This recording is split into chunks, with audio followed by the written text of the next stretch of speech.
What's up, everyone? So welcome to episode 3 of the Studio Podcast, and today we have an amazing guest, my mentor, branch manager, and not even just that, but just a very he's like family to me, Mr. Willy Escobar.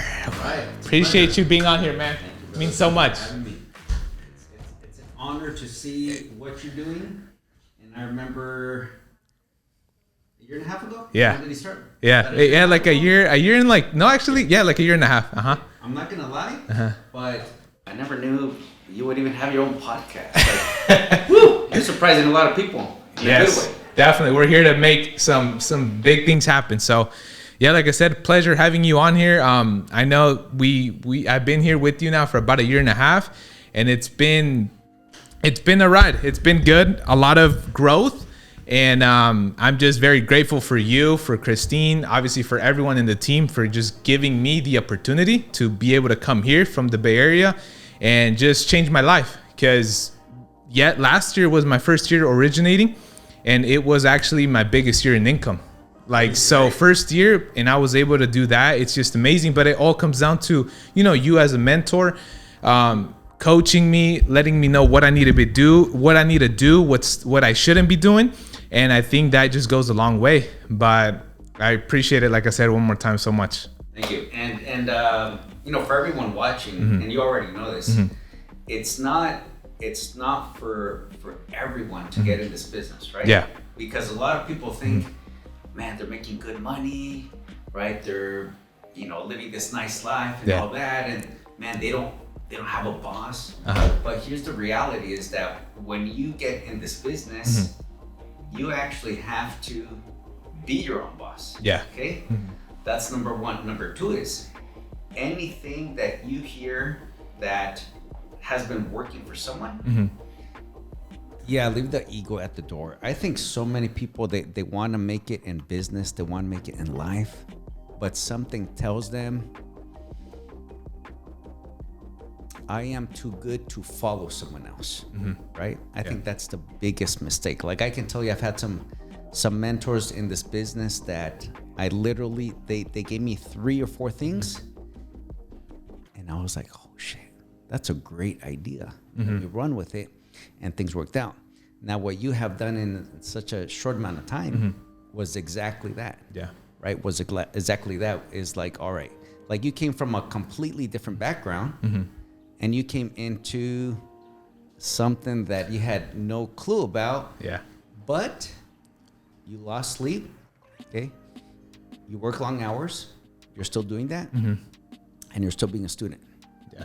So that forever, whether it's 5 years, 10, 20 years from now, if you follow those basics of being a student, being humble, not having an ego because now you're doing well, now people know you and all that, man, you always got to bring yourself back down. Life's going to be amazing. That's amazing. Yeah, no, definitely. I completely agree with you on all that.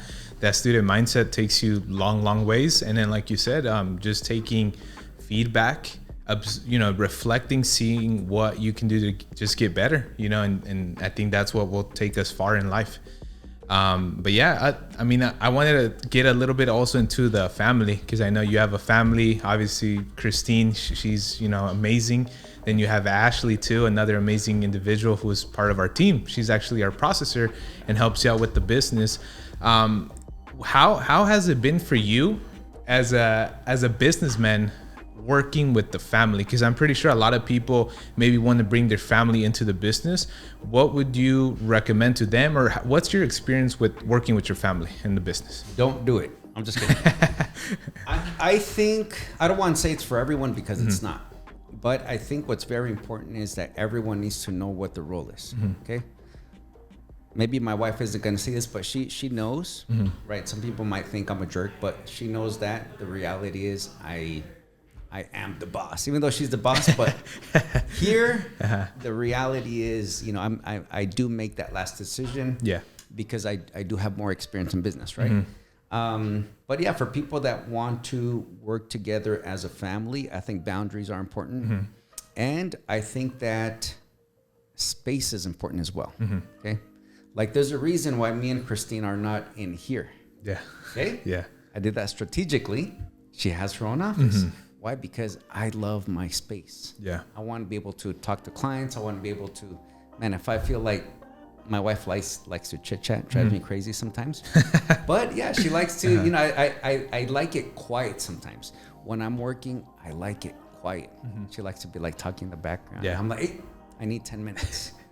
I've told my wife, I'll give you $20 if you don't say anything for 10 minutes. And then she's like, okay. Then 30 seconds later, she's like, I can't. Yeah.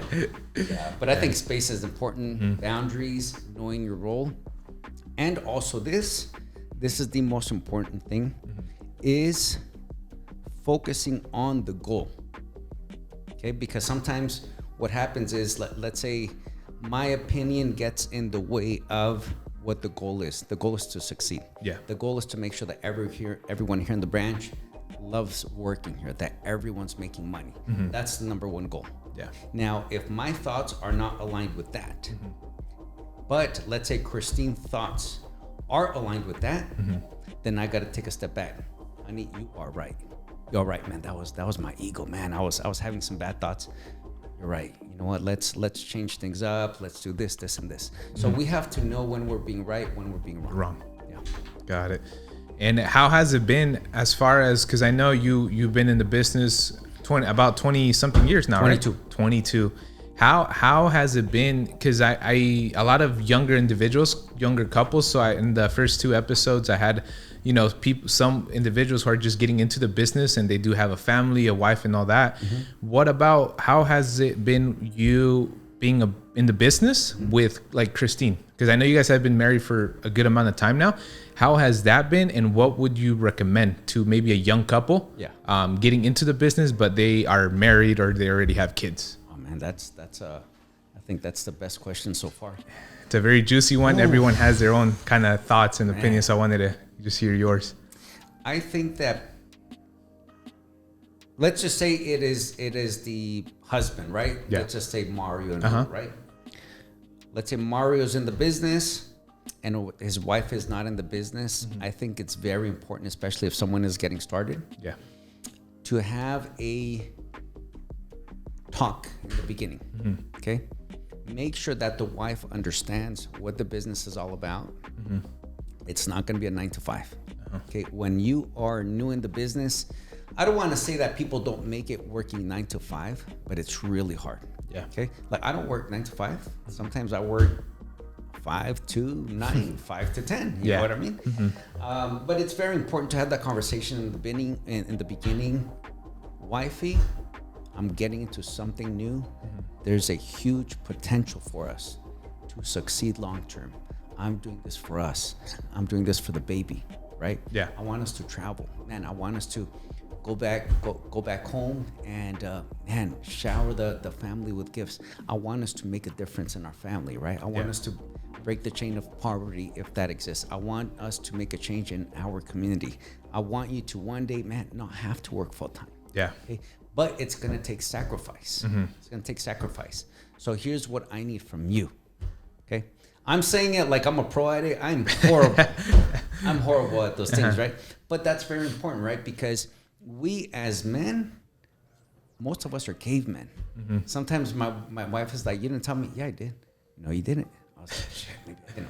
We think we communicate, but we don't, right? And then what our wives expect from us is more communication, more understanding. Honey, are you okay with that? Did you understand? Or, are we good? Or, man, we want to talk about this more. We think that they are like us, okay? But in essence, they're completely different. Yeah, got it.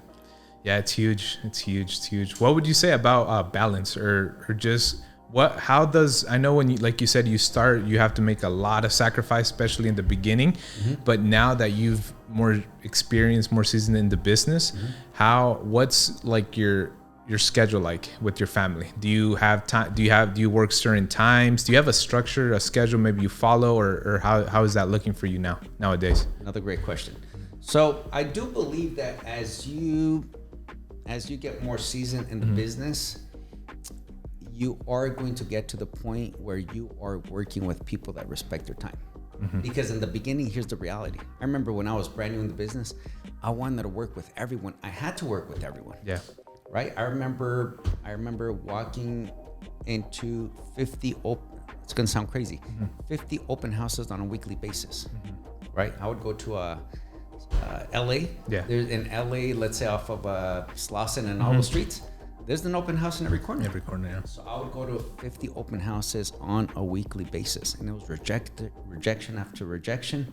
But now that I've been in the business a little bit longer, and thanks to social media, thanks to also having a good reputation in the business, now most of the business now it just comes to me, right? Of course, I still have to prospect. I still have to be great at what I do. But in the beginning, man, it's you just have to pay your dues. Now, balance. What does my day usually look like? Well, let's just say most of my days end. See, they really don't end. Yeah. Right? They don't end because I go to sleep thinking about the business. Yeah. Okay, like I cannot disconnect. Yeah. I cannot watch a whole movie, Mario. It's bad. Like the other day, my wife and daughter were like, "Oh my God, you're watching TV?" I didn't know. I don't know how to use the remote to my TV. Yeah. But I happened to, put something on and I was like, all right, this is cool. And I was watching it, and 30 minutes in, I was like, fuck, it would be so nice to be able to look at this, but I can't disconnect. But that's because honestly, I am all in my business. Yeah. Okay. I don't know how to sometimes just relax. I am the worst person to relax. But sorry, I tend to go in circles. No, you're good. Most of my days usually end around 3 p.m. Okay. I'll leave the office at 3. I like to spend time with my kids. My son's 9, my daughter's 14. They're at home, so being at home with them is very important right now. And I went through many, many years where, it's kind of sad, but work was more important than they were, right? Because I went through the market crash. I went through being broke. I went through government assistance. I went through suicidal thoughts, name it. Yeah. And I think I got traumatized from being broke because I remember not having any money to, name it. Yeah. Not even eat. Down the street, I think I told you told me the story. Yeah. Yeah. So broke as hell.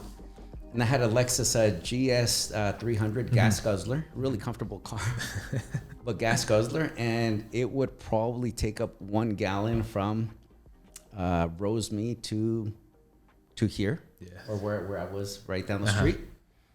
And so what I did for a few times, I would roll up to the AM PM, suit it up nicely, right, from one of my old school suits that looked really nice, and I would just go up to people, be like, "Oh my God, I happen to forget my wallet.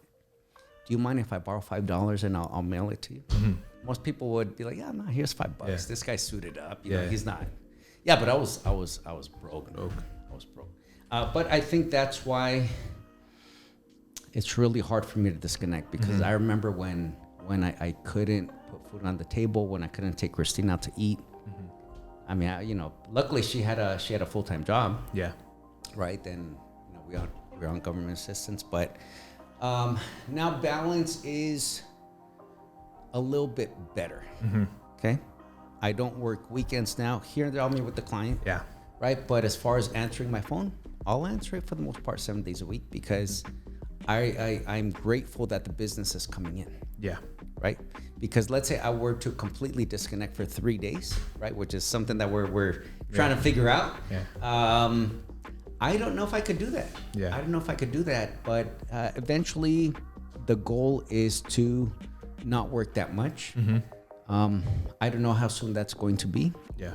But in the meantime, I can tell you this, is that if those calls are coming in and they are from good referral sources, they're good clients, I'm probably going to pick it up. Yeah. Unless it's a little bit late, let's say 9 o'clock or something like that, I'm already out. I'm not picking up any phone calls unless it's one of my realtors that says, we have an emergency.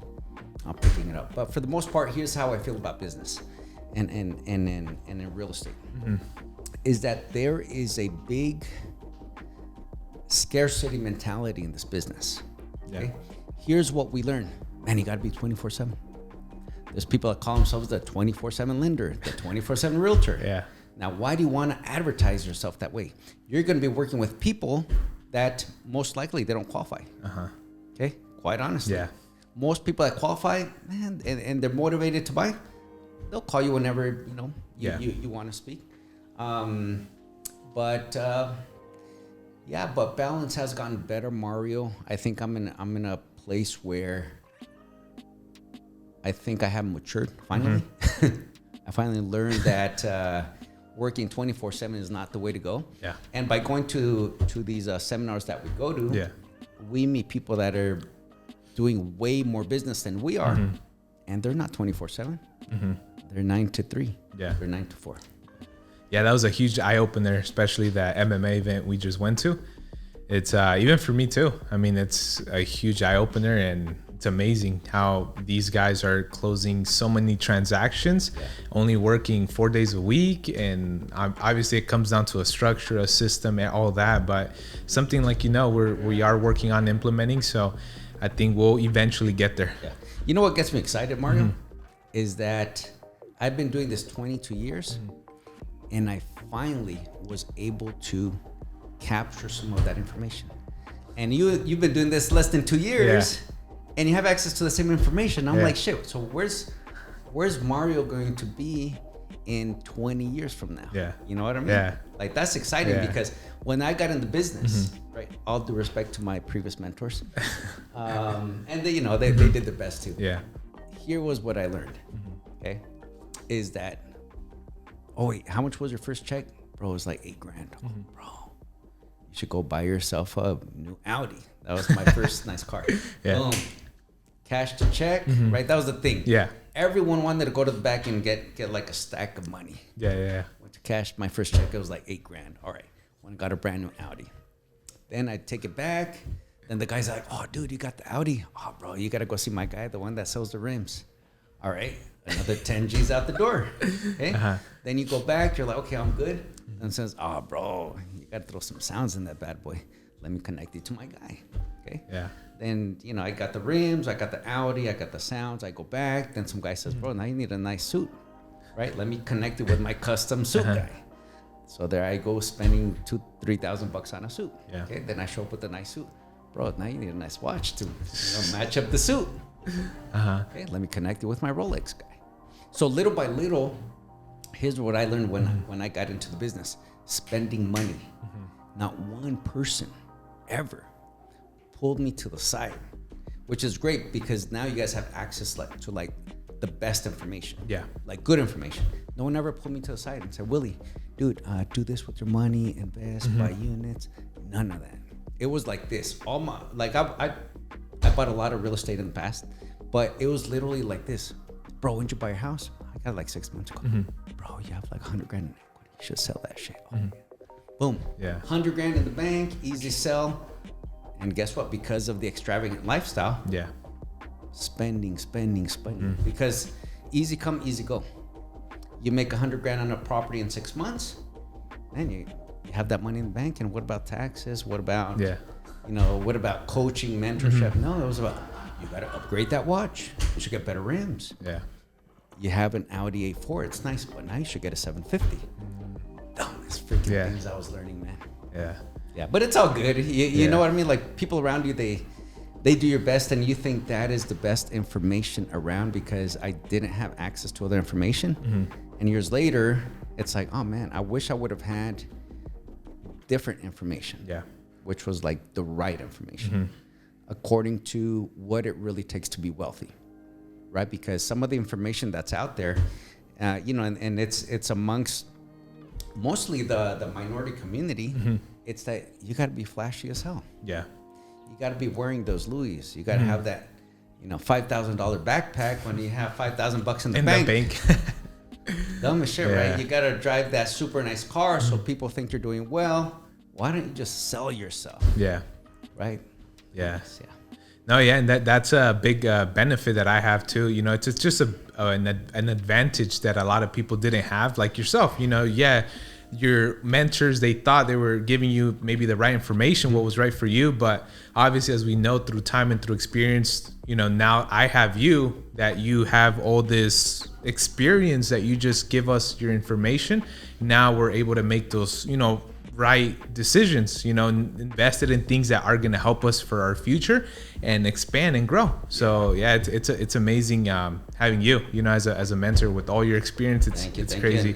And now we have access to other people that know more than me, more than you, more than all of us. Because I think with every area of business or our life, there's someone that could guide us in the right direction. Like sometimes it's hard to find a good business mentor that's also a good mortgage mentor. Yeah.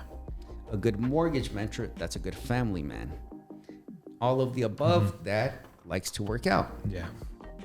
All of the above that believes in generational wealth. So I think that it's okay for us to be learning from different places, right? All right, well, let me form alliances over here because these people right here, man, they're buying a whole bunch of units. Let me learn that. Let me form some alliances here, man. Because all these guys are working out. They know what's up with this. Let me form some alliances right here because every time I sit down with them, all we do is talk about how to become better parents. Yeah. So different aspects of everything around our life. I wish someone would just create like a software where you could just go and everything's there, right? You wouldn't need to meet people. Yeah, that'd be amazing. Something maybe we can come up with. Hey, you never know. Awesome. Yeah. Now I wanted to dive in a little bit more into just kind of what you have planned for your vision, what you have planned in the next maybe 5-10 years. I know, like I mentioned, you are obviously the owner of Elite Mortgage Group, as you guys can see right here in this background. You've been in the business doing mortgages for over 20 years. Where do you see yourself and taking the company in the next, let's say, 5 years? Yeah, that's a good question. So I believe in growing slowly. I've grown fast in the past. Okay, like there were times when I got, I think when I got 716, I put it on social media. I'm like, guys, I'm training. If you guys have been thinking about getting into the mortgage business, I'm your guy. I'm gonna help you. Yeah. I kid you not. I was training at the same time. 25 to 30 people. A whole bunch of people showed up. Yeah. Hey, oh my God. And then the Instagram picture, man, we're growing up. Out of all those people, maybe who's here? Nobody. Yeah, no one. Yeah, no one. You know what I mean? Yeah. So I think the right way to do things is grow organically with the right people. Okay. So where do I want the company to be in the next 5 to 10 years? I would say probably 10 to 15 offices. I mean, I could say 100, but I would be lying if I want that too. Okay, because if I were to say, now, can I open 100 offices in the next 5 years? Honestly, I know I can. Yeah. Okay. Do I want to do it? No. I would lose quality of life. I would lose quality of people. Yeah. Okay, because last thing I want is, let's say, to bring in the wrong people in here, then they start rubbing Mario, Frank, Sal, everyone the wrong way, and me. Yeah. I'm gonna lose people. But yeah, that's why you don't see a whole bunch of brand new people. Yeah. It's because I think quality of life is very important. Yeah. Right. And I've had the wrong people in the past. Some people just came in here and took people that was their goal. Now I'm very careful with who I have around me. Right. If I sense someone walking in the door, oh man, this guy has a big ego, I'm not doing it. Yeah. Someone's walking in the door, oh man, I already know. Because of his personality and like a few things that I heard, I already know they're here to grow a team and take them. Yeah. Okay. But yeah, let's just say in the next 5 to 10 years, let's say 5 years, there's no reason why we shouldn't have 10 offices easily. Yeah. Yeah. It's amazing. And what's cool is we're growing on the commercial side too. Yeah, that's huge. So yeah, we're excited about that. I already opened my first commercial escrow. Might be opening up another one maybe on Monday. So with the right people. Amazing. With the right people, I think big visions are good, but you have to think also having that big vision be only with the right people. Yeah. Because I can easily get those 10 offices, but I could easily lose them with the wrong people. Right.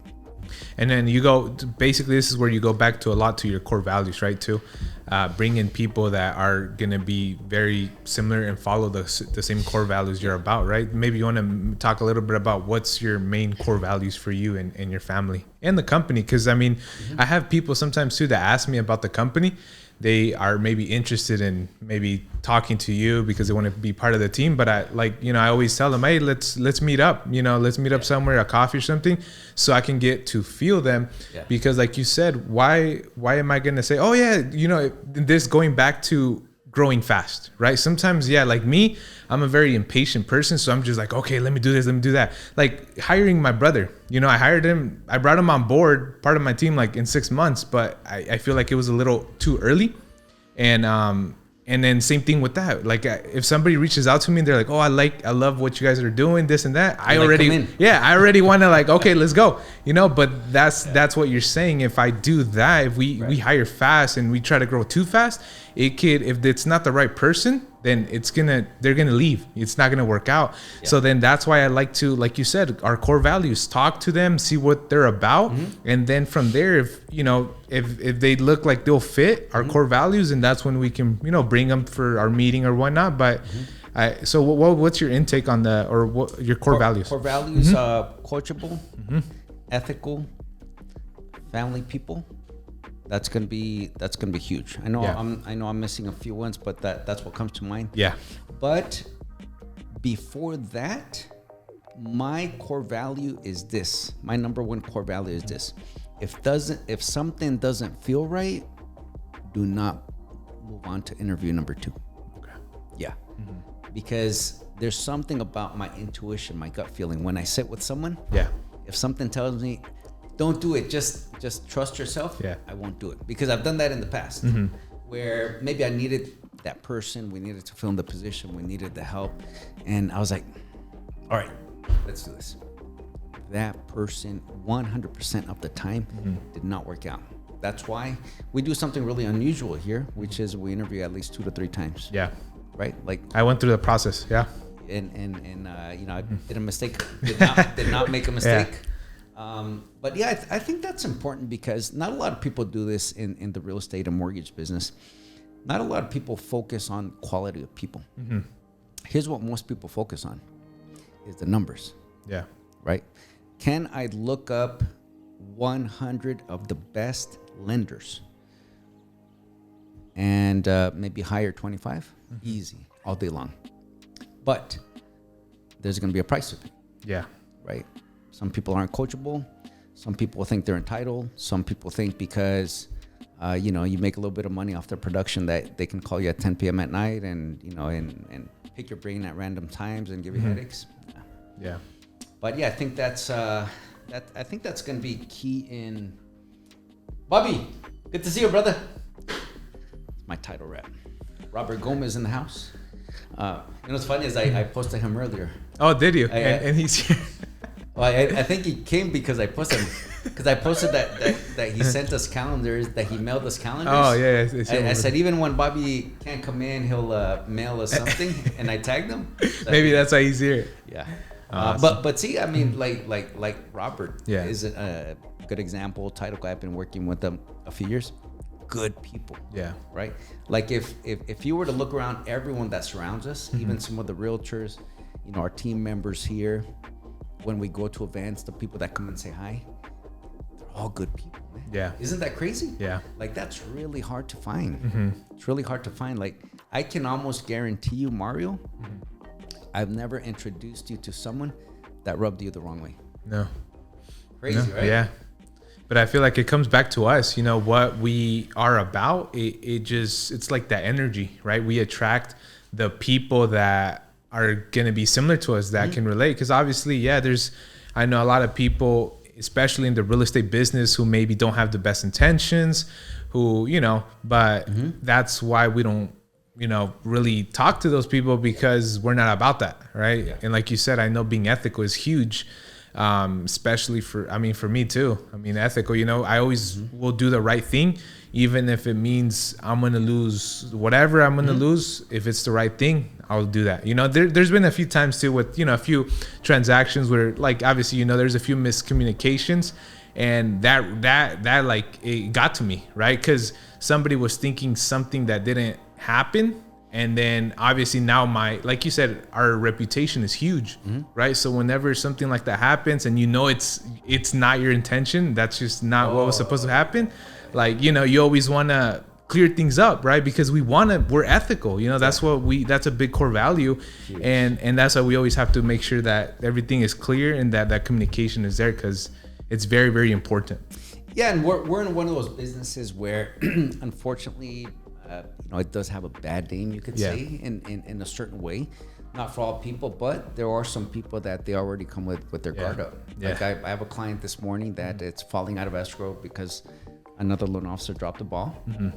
And here I am rescuing the deal. Yeah. I'm all right, I'm gonna help you guys out. And they're questioning me big time right now because they just had a bad experience. Yeah. Someone that made things up about the payment, the rate, and they got 4 different payments, and now they don't know. And here I'm thinking, man, I'm excited to help you guys, but the fact that you guys already had a bad experience, now it's making it harder for me to help you. Mm-hmm. But this comes down to patience, right? Yeah. It comes down to patience because, there's some people that are going to try to make some deals work that, like we step on gray all day long. We know how far we can push. Otherwise, we would be B of A Chase and Wells Fargo where it's black or white. Yeah. But in some occasions too, we also need to say, this deal is going to put my livelihood on the line. Mm-hmm. I'd rather not do it. I'd rather keep my relationship with the realtor. Like the deal I rescued, he's losing 2 really good realtors right now. Yeah. And I'm picking up 2 really good ones. So thank you.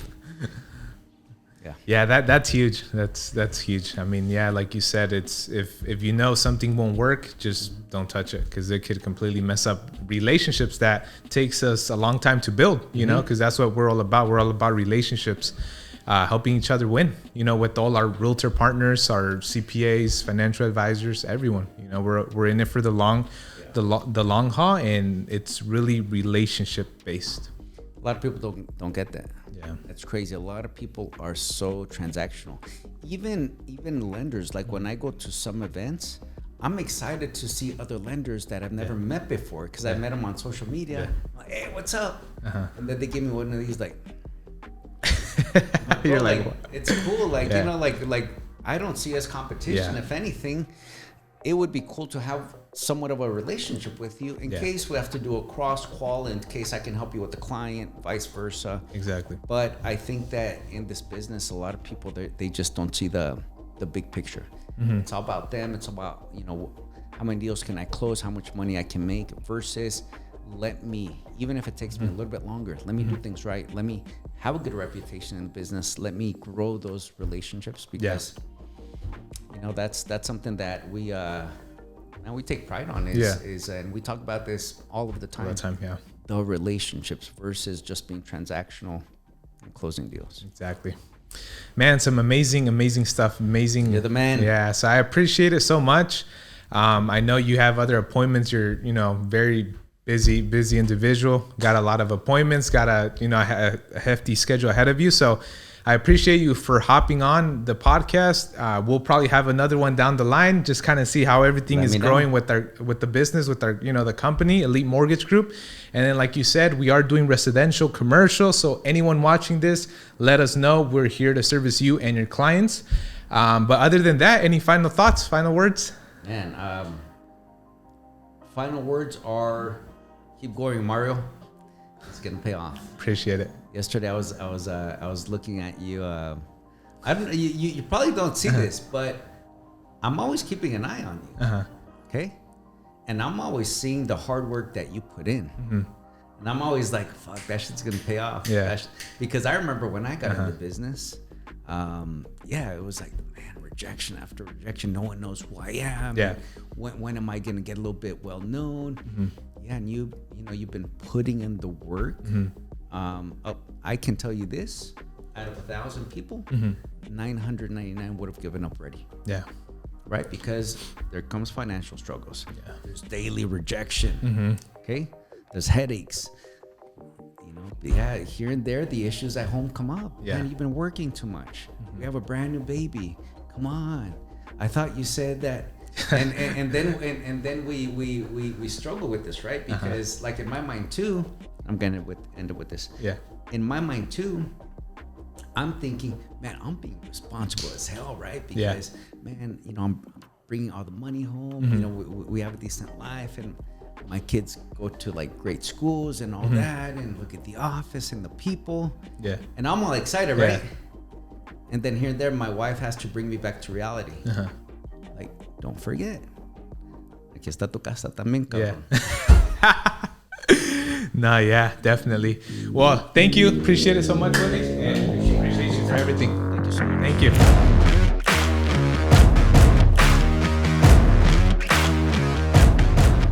All right, guys. So that's a wrap. Thank you for watching episode 3 of the podcast. Stay tuned for the following one. And then make sure you follow us. We're going to go ahead and put our social media links in the bottom. Make sure you follow Willy, and I'll have mine as well in the bottom. So see you guys in the next one.